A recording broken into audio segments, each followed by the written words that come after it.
What are the pros and cons of herbal medicine versus modern medicine? Let's talk about it. Hello, I'm Dr. Snow and I've been a pharmacist for more than 30 years, and I've been studying herbal medicine for more than 30 years. Today we're going to talk about the differences and the similarities between herbal medicine and modern medicine and how each of them fit into your life. Did you know that many of our modern medicines are derived from herbal medicines that have been used for hundreds of years?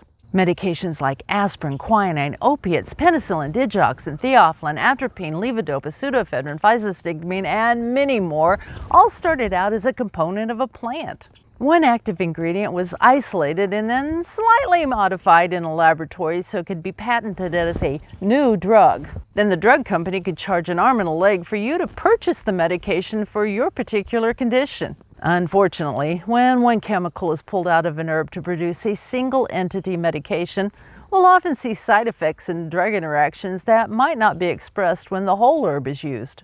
That's because when God designed the herbs, He included checks and balances so we could get the benefits from the chemicals, but other chemicals in the herb would offset the unwanted effects. While there are some herbs that can be dangerous if you don't know what you're doing with them, and you should stay away from these herbs. Most herbs are considered GRAS, or generally recognized as safe. But just as you may be allergic to a medication or a food, you can have an allergy to herbs, so it is important if you do have a reaction to any herb, you find out what family it is in and stay away from the other members of that family. Herbs usually act in a much milder manner than medications, and it may take longer for you to see the effect you're looking for. The quick onset of action of modern medications can be life-saving if you have a raging infection, and you will want to get to the doctor to get an antibiotic that will start working quickly.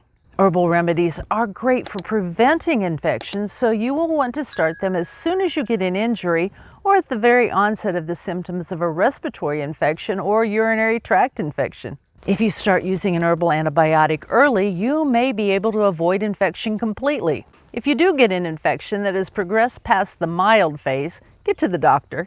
Another difference between herbal medicine and modern medicine is convenience. Herbal medicines are often easy to grow, and if you can't grow them on your own, you can purchase them at your local herb store. In the United States, herbs are treated like food and do not require a prescription to obtain. If you have educated yourself on what herbs have what actions, you can keep those that you are most likely to need on hand so you will have them immediately when you need them.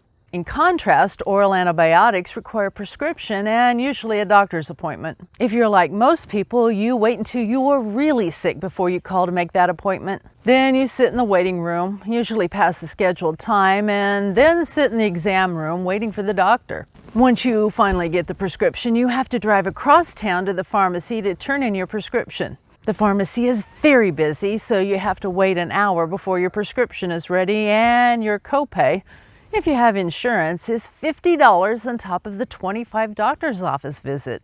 If you had started taking an herbal antibiotic 4 days ago when you first started getting sick, before you got really sick, you might have saved time and money and might be nearly well by now. Bear in mind that prescription medications usually come in a solid dosage form that will have little or no taste. Herbal medicines are usually prepared into a tea or tincture for oral use, and depending on the herb, it could be delicious, or maybe not so much. And you were the one that has to do the preparing, so that's another thing to consider. Teas are easy and quick. Tinctures are easy, but take a long time to prepare, so you need to make them ahead of time so they are ready if and when you need them. And salves for topical use can be a bit entailed. Preparation of your herbal medicine is something to think about. If you are growing your own herbs, you need to make sure you are growing, harvesting, and storing enough to get you through the winter when you can't grow plants outside. Usually any medication you will need will be in stock at the pharmacy, except when it's not. There have been shortages of many things in the last 2 years, and medication is no exception. That's because most of our raw materials are produced outside of the United States, and if the country that produces it doesn't send it, the manufacturer can't make it, and the pharmacy won't have it. By planting your own herbs, you can grow what you most likely need to keep on hand. Also, you will know exactly how those herbs were grown and handled. We can't always say that with certainty for medications produced outside of the United States. But once the raw materials make it into the country to be produced into the final medication, there are strict regulations on ensuring that the strength on the label is in each dosage form. The strength of herbal medicines is dependent on growing conditions, including the fertility of the soil it is grown in and how much water it receives. Even sunlight can make the active ingredients more or less concentrated from plant to plant. This is why 1 year 15 drops of an herbal tincture may work great for you, but the next year, when there has been an overabundance of rain and many cloudy days, you need 25 drops to get the same response. Fortunately, since most herbs are very safe at a wide range of doses, this is not a problem, unless you use up your supply quicker than expected. It's a good idea to make at least 10% more than you think you're going to need for any herbal medicine. Are you ready to learn more about using herbal medicine to keep yourself and your family healthy? Then watch this video now. Stay healthy, start making that tincture, and have a blessed week.